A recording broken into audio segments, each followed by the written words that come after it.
Greetings YouTube, and today I'm going to be showing you the basics of Source SDK. So, first you choose which game you want to map for. I'll go to Team Fortress 2, because that is a very basic one. Then you double click on Hammer Editor. It'll take a minute to load,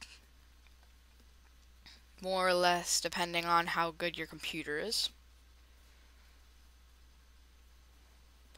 Hammer World Editor by Valve Corporations, all rights reserved.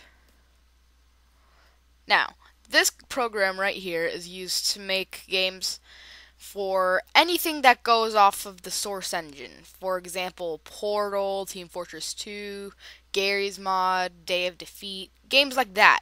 Counter-Strike Source. You can map for games like that. So what you're going to do is you're going to go to File and press New. That will bring up these four windows. Now, I know at first it's going to look like a bunch of Japanese to you, but soon enough you'll know what everything here does. Now, today we're going to go over the basic platform. It's called a brush. So you click on this blank block right here. Then here, where it has the texture group and current texture, you press Browse.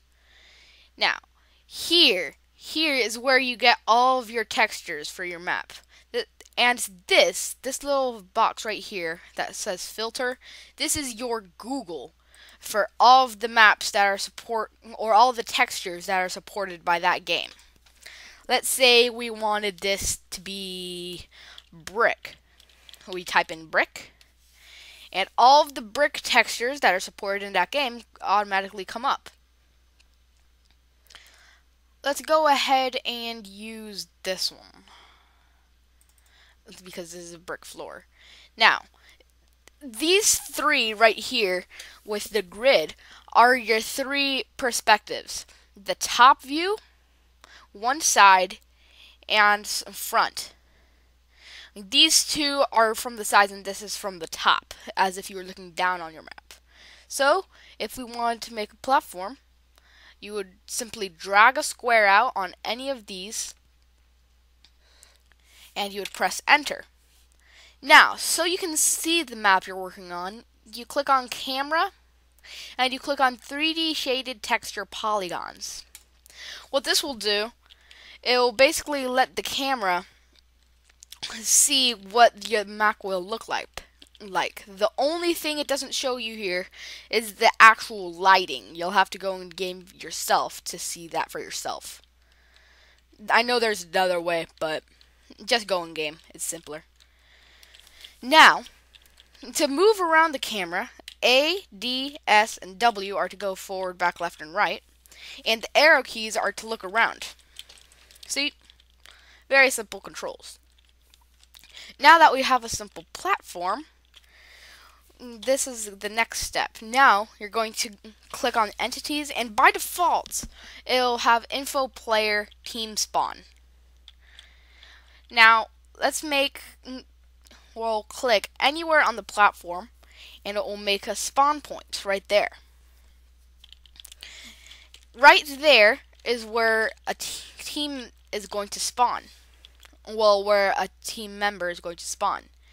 And here's how you tweak it. You click on this right here, the selection tool, and first off, you can move it around.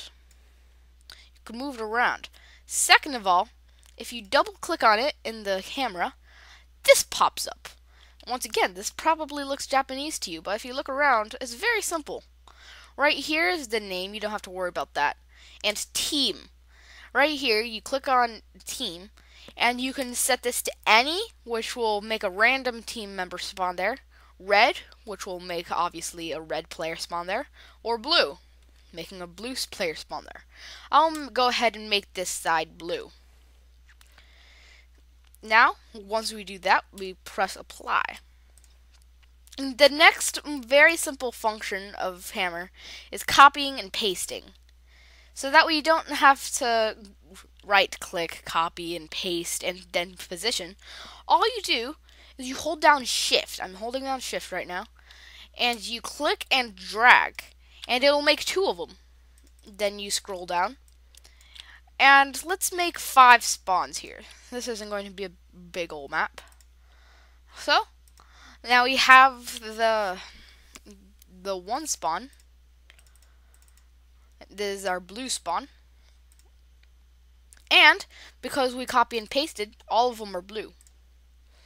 Next, we do the same thing, but this time we're going to do it on the other side.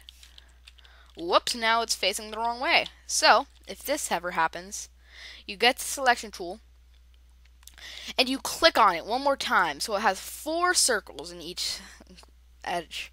You click on each of the circles, and then you can turn it around. If you're turning around a spawn point, you're going to want to rotate it until it's 32.0. That will make it aligned on the grid. And then, like we did before, now you click on it. So all 1, 2, 3, 8 boxes are there again. Now, we'll just copy and paste like last time. But now we have to tweak all of these. So we simply control click, which you can select multiple objects with. And from here, you will go here. And you'll right click and press properties. If you only double click on one of them here, it'll only bring up one. But here, we just put red, apply. And now all of these right here, now all of these right here are red spawns. Now, you would think that your map is ready, right? No. Now you need to make something called a skybox, or just a surrounding of your map. If you don't do this, your map will just leak out. It's called a leak. And everything will be blurry. So, you get block, or a brush, as it can be referred to. And to make it look like it's in the sky, you go to filter and you type skybox. Now, all of these at the top, don't use these. What you want to do is you have to scroll all the way down to the bottom. And click on this one that says Tools, Skybox. Click on that. Now, we'll make a large box around our map. Just like that. Very simple. Press enter. And now we have a giant box, but it's not hollow. So we press tools and press make hollow. Press OK. And here we go. Now, technically your map would work.